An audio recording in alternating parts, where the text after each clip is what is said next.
کون سی ایسی چیز ہے دنیا کی نعمت یا کوئی ایسی نعمت جو ہم امیجن کر سکتے ہوں جو ہم نے مانگی اور ہمیں نہ ملی ہو؟ اللہ کہیں گے کیا میں تمہیں اس سے افضل کوئی چیز نہ دوں؟ جنتی پوچھیں گے اللہ اس سے افضل کیا ہو سکتا، یعنی اور کون سی نعمت رہ سکتی ہے؟ اللہ تعالیٰ ان کو کہیں گے کہ اس سے بھی افضل ایک نعمت، اور وہ نعمت یہ ہے کہ میں آج کے بعد ہمیشہ ہمیشہ کے لیے تم سے راضی ہو گیا اور میں تم سے کبھی ناراض ہوں،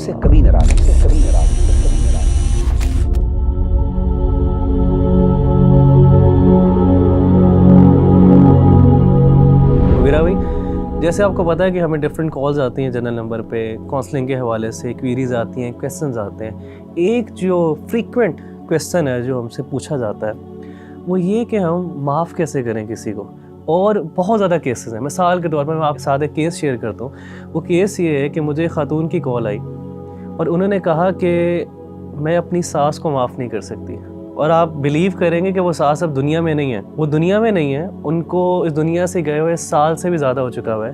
لیکن وہ کہتی ہیں کہ انہوں نے میرے ساتھ کچھ ایسا کیا ہوا ہے، میرے ساتھ کچھ ایسی زیادتی یا میرے سے کچھ ایسے الفاظ بولے ہیں یا مجھے اس طرح میری تذلیل کی ہے کہ میں اب ان کو معاف نہیں کر سکتی. اور انہوں نے ان کی خدمت بھی کی، جتنا ہو سکتا تھا انہوں نے خدمت بھی کی، لیکن اب ان کو معاف نہیں کر سکتی. انہوں نے بہت کوشش کی اور وہ بار بار کوشش کرتی ہیں لیکن ان سے معاف نہیں کیا جاتا. اور یہ عام طور کے اوپر بھی وغیرہ بھائی ایک انسان کسی بندے کو معاف کرنے میں جلدی نہیں کرتا. تو وغیرہ بھائی یہ کیسے کسی انسان کو ہم جلدی معاف کریں اور ہمارے دل میں وہ جو ایک نیگیٹیوٹی رہ جاتی ہے کسی کے بارے میں وہ نہ رہے؟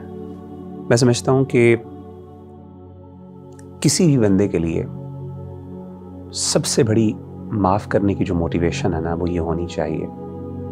اور میں سمجھتا ہوں اگر یہ موٹیویشن نہیں ہے اس کے لیے تو پھر اس سے بڑی موٹیویشن کیا ہو سکتی ہے کہ اس کو اللہ کہیں کہ اے میرے بندے تو میرے لیے معاف کر دے، اس کے بدلے میں تجھے معاف کر دوں گا.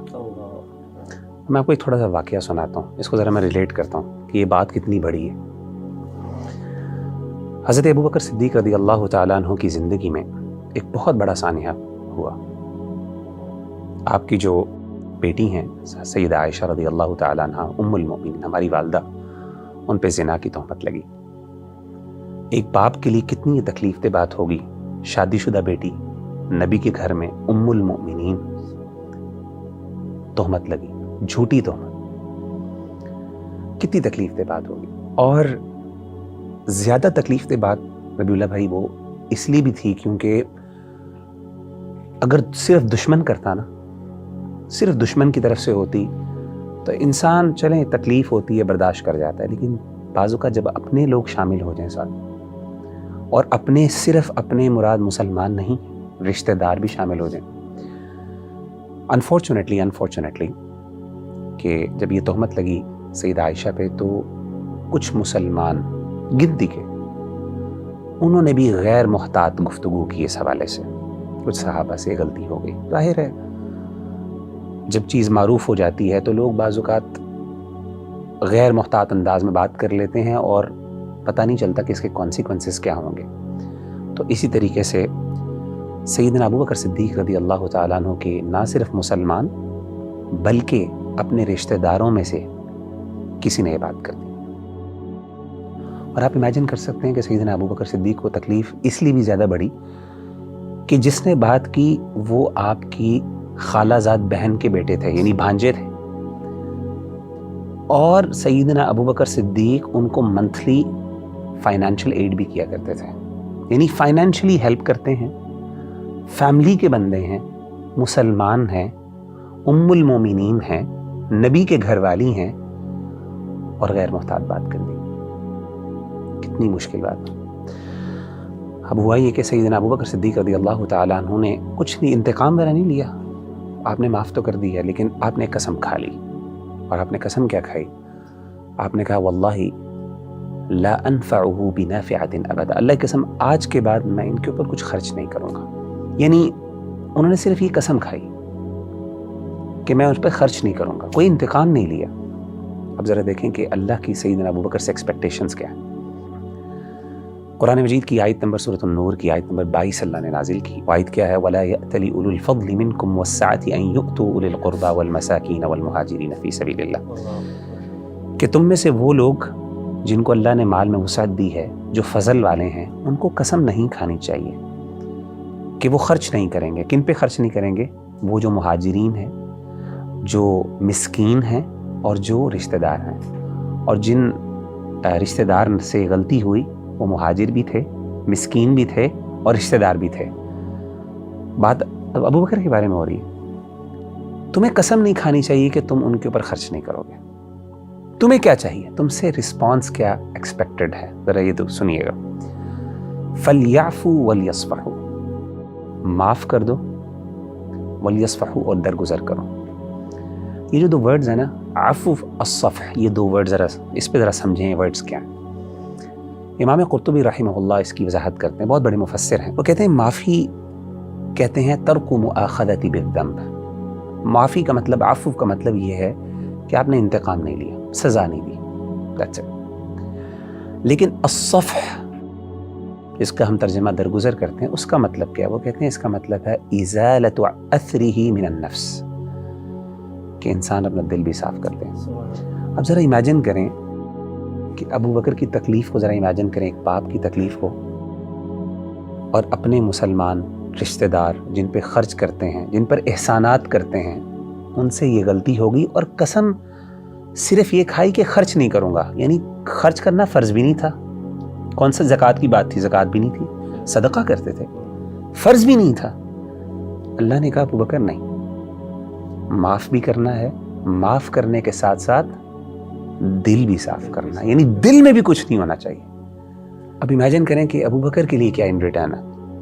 یعنی ٹھیک ہے اللہ میں کر لوں گا, یہ بہت بڑی بات ہے کہ چلے بندہ کہتا ہے معاف کر دیا, لیکن دل نہیں صاف ہوتا. دل میں جو تکلیف اور وہ دل کا زخم جسے کہتے ہیں نا, وہ تو صرف جس کو لگتا ہے وہی محسوس کر سکتا ہے. اللہ نے کہا کہ ابو بکر الا تحبون ان یغفر اللہ لکم, کیا تم نہیں پسند کرتے کہ اس کے بدلے اللہ تمہیں معاف کر دے؟ اچھا ربی بھائی, آپ نا ذرا اس بات پہ غور کریں. میں آپ سے ایک سوال کرتا ہوں, مجھے یہ بتائیے کہ سیدنا ابو بکر صدیق رضی اللہ تعالیٰ عنہ کیا کوئی بہت گناہ گار آدمی تھے؟ نبی کے بعد ابو بکر صدیق رضی اللہ تعالیٰ اس امت میں سب سے بہترین, اللہ معاف کرے, کیا کوئی ان سے بڑا گناہ, کوئی چوری, کوئی شراب, کوئی اس طرح کی غلطیاں ہوتی تھیں؟ بالکل. آپ مجھے بتائیں ان کے لیے معافی کی موٹیویشن کیا ہے؟ یعنی کوئی مجھ جیسا گناہ گار ہو تو وہ اس کے لیے تو معافی کہ جی سارے گناہ معاف ہو جائیں گے, تم اس کو معاف کر دو, اس کے لیے تو موٹیویشن سمجھ آتی ہے. لیکن ابو بکر کے لیے کیا اس میں موٹیویشن تھی کہ ابو بکر نے کہا, جیسے ہی اللہ نے کہا الا تحبون ان یغفر اللہ لکم, تو سیدنا ابو بکر نے کہا بلا یا ربنا, اے میرے رب کیوں نہیں, ہم پسند کرتے ہیں اور اس کے لیے سب کچھ قربان کرنے کے لیے تیار ہوں کہ تم مجھ سے راضی ہو جاؤ. میں نے اس پہ غور کیا, میں نے کہا یار کیا اس میں ایسی چیز ہے. تو مجھے اس بات کا احساس ہوا کہ یہ جو اللہ کی رضا اور اللہ کی جو معافی ہے اور اللہ کی خوشنودی ہے نا, اس کی لذت کا احساس نا یہ بہت کم لوگوں کو ہوتا. آپ کو پتہ ہے, حدیث سناتا ہوں آپ کو, نبی صلی اللہ علیہ وسلم نے فرمایا کہ جب اہل جنت جنت میں چلے جائیں گے نا, تو پھر اللہ تعالیٰ اپنے جنتیوں سے کہیں گے یا اہل الجنہ, اے جنتیوں کچھ چیز چاہیے تمہیں؟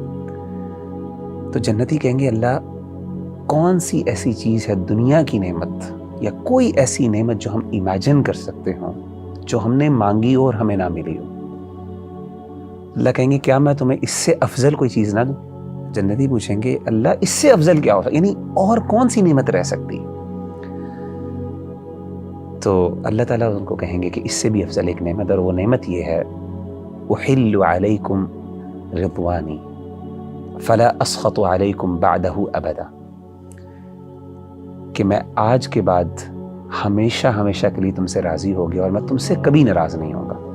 یہ دو بڑے انعامات ہیں, یعنی جنتی جو جنت کی خوشیاں اور جنت کی نعمتیں اپنی جگہ پہ, لیکن دو ایسے انعامات ہیں جو اللہ کی, جسے کہتے ہیں نا ایک اسپیشل گفٹس جو اللہ کو ملیں گے, کہ اللہ کا دیدار ہے, اور دوسرا یہ اللہ کا گفٹ ہے کہ اللہ کہے گا میرے بندے میں ہمیشہ ہمیشہ تجھ سے راضی ہو گیا. اس وقت اہل جنت کو احساس ہوگا کہ جو اللہ کا راضی ہونا یہ کتنی بڑی نعمت ہے. آج ہم شاید نہیں کر سکتے. اصل میں ابو بکر کو وہ احساس ہو گیا, اتنے با کردار آدمی ہے لیکن وہ اتنے ہی احساس ہے اس بارے میں. ربی اللہ بھائی, میں سمجھتا ہوں کہ one of the major reasons why ہم کیوں نہیں لوگوں کو معاف کرتے ہیں, ہمیں لگتا ہے شاید معاف کرنے سے نا ہم چھوٹے ہو جائیں گے. انا کا مسئلہ ہے نا, یعنی لوگ کیا کہیں گے, یار انتقام نہیں لے ہو سکا, بیچارہ مجبور تھا, کمزور آدمی تھا, کیونکہ نیچرلی وہ بیچارہ کمزور ہوتا ہے وہی انتقام نہیں لیتا، لیکن جس کے پاس اختیار ہوتا ہے زیادہ، وہ اللہ معاف کرے اس کو ایسی جگہ پہ پہنچا کے آتا ہے کہ وہاں پہ ہم امیجن نہیں کر سکتے۔ نبی صلی اللہ علیہ وسلم کی ایک اور حدیث میں آپ نے 3 دفعہ قسم کھائی، 3 باتوں پہ آپ نے قسم کھائی، واللہ والذی نفسی بیدی، اس ذات کی قسم جس کے ہاتھ میری جان۔ امیجن کریں کہ نبی صلی اللہ علیہ وسلم قسم کھا رہے ہیں صحابہ کے سامنے۔ 3 باتیں کیا تھی؟ آپ نے پہلی چیز کہا ما نقصت صدقۃ من مال، پہلی بات آپ نے قسم یہ کھائی کہ صدقے سے کبھی مال کم نہیں ہو۔ اور دوسرا آپ نے کہا، آپ نے قسم کھا کے کہا، آپ نے کہا کہ تم میں سے کوئی بندہ اگر اس پہ کوئی زیادتی کرے اور وہ صرف اللہ کے لیے معاف کر دے تو یاد رکھو اللہ اس کو عزت میں بڑھا دیتے ہیں، الا رفعہ اللہ عزا، یہ حدیث میں الفاظ۔ اور تیسری آپ نے قسم کھا کے بات کہی کہ وہ شخص جو اللہ کے لیے عاجزی اختیار کرتا ہے، ہیوملٹی ایکسپریس کرتا ہے، یہ اللہ اس کو بلندیاں عطا کرتے ہیں۔ تو یہ اصل میں نا میں سمجھتا ہوں نصیب کی بات ہے، یہ ایک فہم کی بات ہے، سمجھ کی بات ہے، اپروچ کی بات ہے۔ اگر انسان اس انداز سے اور زاویے سے سوچنا شروع کر دے، میرا خیال ہے انسان کا دل بڑا ہو جاتا ہے۔